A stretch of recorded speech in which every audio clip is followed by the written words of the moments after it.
हाँ जी, good morning student. बेटा next हम लोग जो हैं वो बात करने जा रहे हैं, दैट इज कि on the basis of regulation of internal body environment, ठीक है, with the changing external environment organisms are of 4 types. मतलब क्या है बच्चे कि जैसे जैसे जो है ना वो इन्वायरमेंट चेंज होता चलता है, ठीक है, तो उसी के मुताबिक जो है वो ऑर्गेनिजम्स अपने आप को चेंज कर पाते हैं, नहीं कर पाते हैं।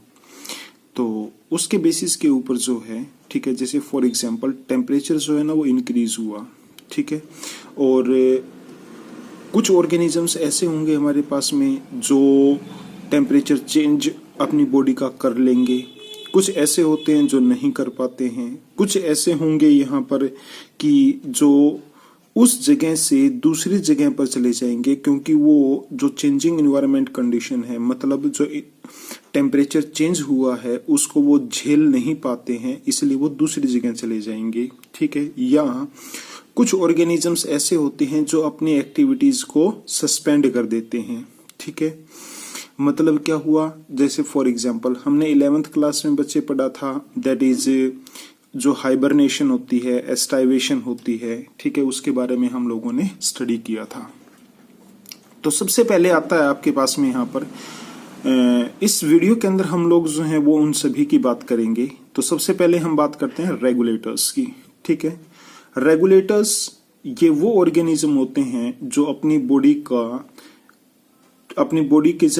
का जो इंटरनल इन्वायरमेंट होता है उसको कांस्टेंट बनाए रखेंगे, उसको चेंज नहीं होने देते हैं, ठीक है। मींस जैसा नॉर्मल टाइम के दौरान जो उनका इंटरनल बॉडी इन्वायरमेंट होता है वो वैसा ही रहेगा, वो चेंज नहीं होगा। तो regulators the organisms which can maintain homeostasis. Homeostasis का मतलब क्या होता है, दैट इज जो अपना इंटरनल इन्वायरमेंट होता है बॉडी का, ठीक है, उसको सेम बनाए रखना, तो that is called as homeostasis. Maintaining the internal environment of the body constant is called as homeostasis.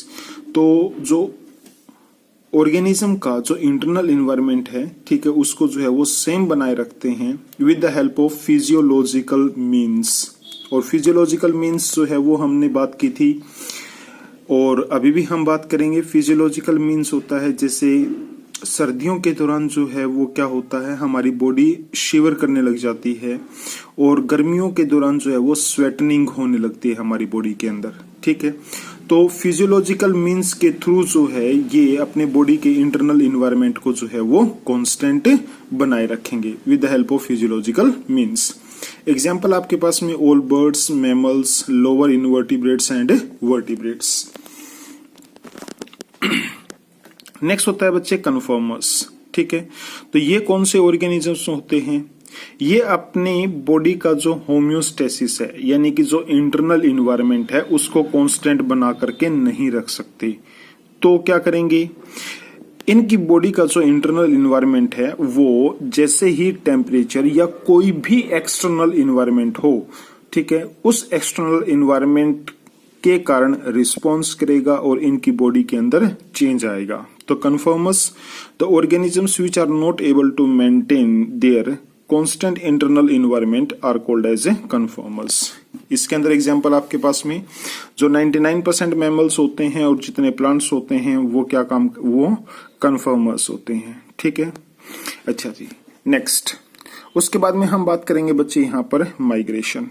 Migration के अंदर क्या रहेगा कि उस एक्सटर्नल इन्वायरमेंट के अंदर कोई भी चेंज आया, ठीक है, टेम्परेचर चेंज हुआ या फिर सनलाइट चेंज हुई, ठीक है, या फिर वहां की जो सोयल थी वो चेंज हो गई, ठीक है। चेंज होने की वजह से जो है वो क्या होगा, ये ऑर्गेनिजम्स जो है वो एक जगह से दूसरी जगह जो है वो चले जाएंगे, ठीक है। और जैसे ही कंडीशंस उस एनवायरनमेंट की सही होती हैं वो वापसी वहां पर आ जाएंगे। तो दैट इज माइग्रेशन, यानी कि क्या है, that is the organisms move from one place to another place temporarily during the stressful conditions and return back to the stressful conditions when these get over, ठीक है। अच्छा जी, दैट इज तो इसके अंदर जो है ना वो एग्जांपल आता है आपके पास में बच्चे, दैट इज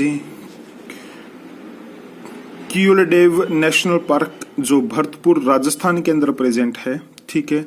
उसके अंदर बहुत सारे माइग्रेटरी बर्ड्स जो हैं वो आते हैं, कहाँ से, साइबेरिया से एंड एक्सट्रीमली जो कोल्ड नॉर्दर्न रीजन्स के अंदर कंट्रीज प्रेजेंट है वहां से, ठीक है। क्योंकि वहां पर स्ट्रेसफुल कंडीशंस हो जाती हैं और उन स्ट्रेसफुल कंडीशंस को अवॉइड करने के लिए ये ऑर्गेनिजम्स जो हैं वो इस नेशनल पार्क के अंदर आते हैं, ठीक है। अच्छा जी, उसके बाद में हम बात करेंगे यहाँ पर सस्पेंड, ठीक है। सस्पेंड के अंदर आता है बच्चे आपके पास में हाइबरनेशन एंड एस्टाइवेशन, जो हमने 11th में भी डिस्कस किया था।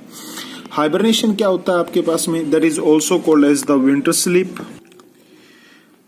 तो हाइबरनेशन के अंदर यदि हम बात करें बच्चे, हाइबरनेशन के अंदर क्या रहेगा, फॉर एग्जाम्पल हमारे पास में जो बियर्स होते हैं, ठीक है, या फिर हम लोग बात करें तो दैट इज फ्रॉग्स, ठीक है।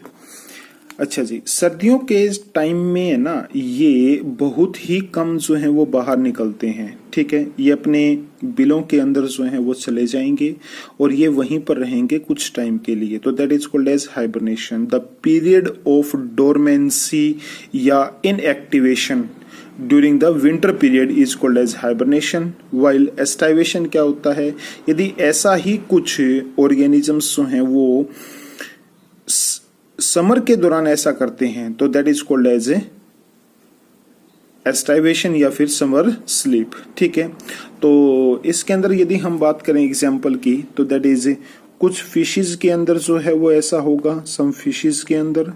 एंड नेक्स्ट होता है आपके पास इसका एग्जाम्पल दैट इज स्नेल्स के अंदर ऐसा होता है, ठीक है।